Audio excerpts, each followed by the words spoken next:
So why does democracy matter? And what I want to do is I want to link this in, and you'll tell me how well it works, how link this in to thinking through having the right mindset and how self-reg is a framework that can help get us there. So democracy matters, and this is Rory Stewart, a member of Parliament in Britain, who says that democracy matters because it reflects an idea of equality and an idea of liberty. Are we creating educational environments where we are liberating students' thinking? We're liberating students' thinking. We're having them explore, what does conflict mean? What is a true dialogue? What does it mean to have a discourse and disagree civilly? Are we doing that in our education system? It reflects an idea of dignity, the dignity of the individual, the idea that each individual should have an equal vote, an equal say in the formation of their government. So I read this stuff on democracy and I think, well, yeah, okay, that's really important, but what's at the heart of it for me as I think of it through a child psychiatry lens? And that is this creating this sense of belonging. That democracy leads to, in my thinking, to a true sense of belonging and mattering, that my input makes a difference. And as we see fewer and fewer people voting, and we see that the distrust of government is going up, we see, boy, oh boy, are we ever going to have to be educating and supporting the thinking processes of our young people so that who chooses to run and who chooses to support their community makes a difference. So mattering is a sense of being valued by someone who cares about them. So that sense of belonging, to me, I love Dan Siegel's way of describing it as feeling felt. Feeling felt.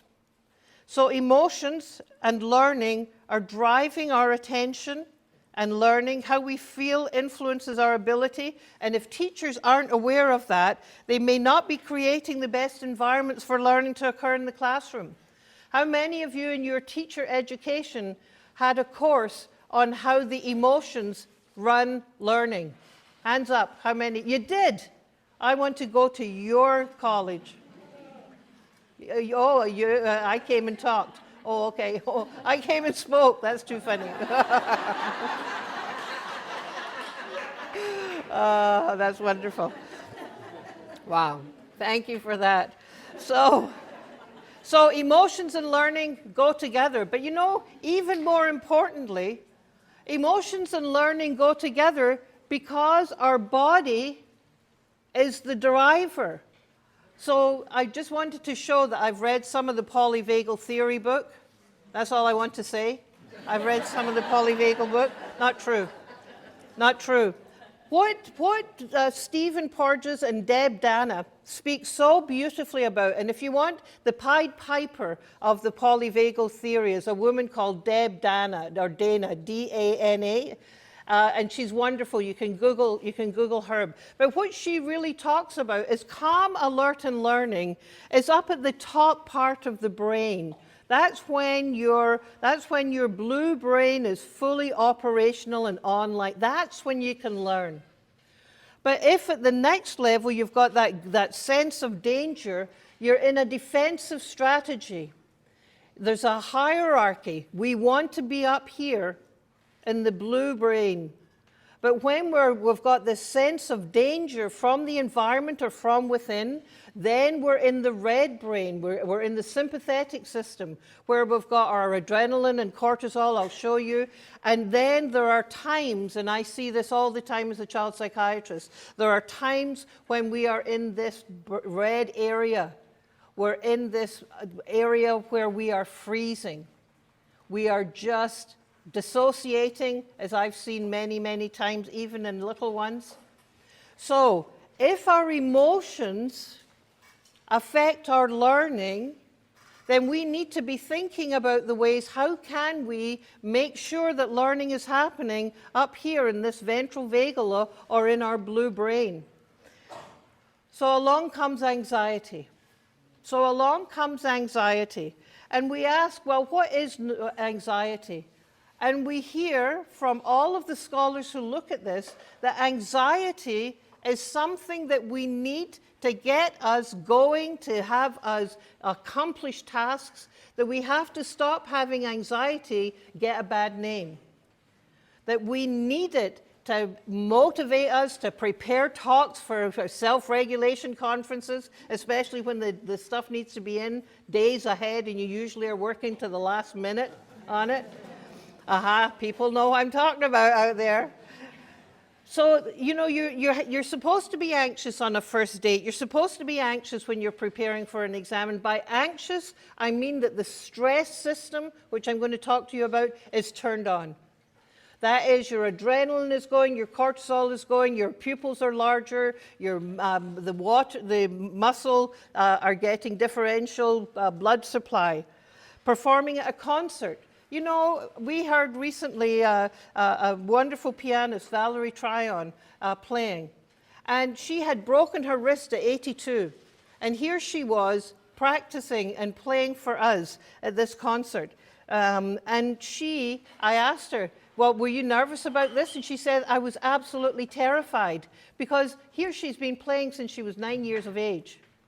But that anxiety before performance absolutely ignites it. It gives an extra spark. So here's what typically happens. You've got those kinds of anxieties, and kids have them all the time.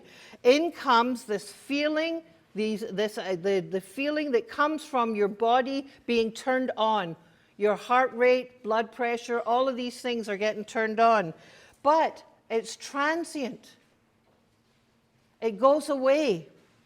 It doesn't interfere with your functioning, and it doesn't prevent you from achieving your goals. So here's my hypothesis. We have taught kids about anxiety disorders.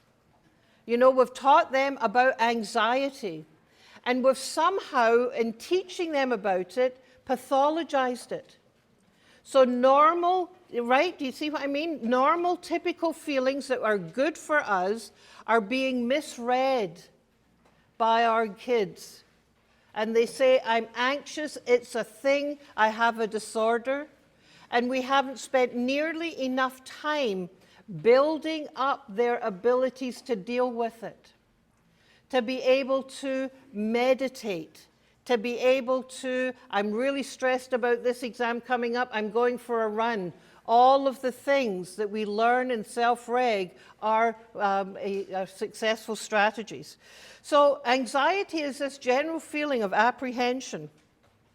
The red flags go up, though, when those feelings become excessive and thoughts become irrational. I could do a whole lecture just on anxiety disorders. You know that they're among the most common mental disorder, about 13 in every 100 children, that between 1984 and 2014, the disorders percentage through the Ontario Child Health Survey has only gone up that little 1 or 2%, but the experience of feeling anxiety has absolutely tripled.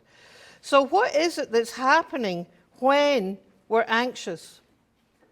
Well, it's our stress system. And let me talk a little bit about our stress system. I'm just aware of the time here. So let's talk a little bit about the stress system. And many of you who have heard me then know about this, and I use my puppets, and I'll use them again today. So when we're talking about the stress system, I want to emphasize, as the Harvard Center does, that there are different kinds of things that stress us, and how well we are buffered through relationships makes a difference. Relationship, relationship, relationship. So there's positive stress, like standing up here. There's tolerable stress when someone is ill in your family and you're very, very worried about it, or someone is dying or has passed. Then you've got the buffering, if you're lucky, of family around you. So that stress system that's been turned on can be neutralized by relationship. I want to really emphasize that, because as educators and early childhood educators particularly are aware of this in the early years, that you can have kids who are living in environments that are very, very stressful. Very, very stressful, even getting into this red zone of toxicity. But when they come to your classroom and they feel felt by you, they have that sense of belonging and mattering, where you've created psychological safety because you have spent time figuring out their emotional reactions to things. What are they about? You're asking the question, why? And when you ask the question, why, you are giving distance to your reactive brain and having your proactive brain activated so you can think. So we know that education can buffer some of the life circumstances that kids have. The stress we worry most about is this last one, the toxic stress. And that's when kids are bombarded by events, circumstances over which they feel they have no control. I'm very, very worried that more of our kids, as they're turning up in the emergency room with self-injury, that they are feeling that what should be tolerable is in fact toxic to them. I worry that we're not creating the emotional and social safety net that can, in a democratic civil society, should be holding them up.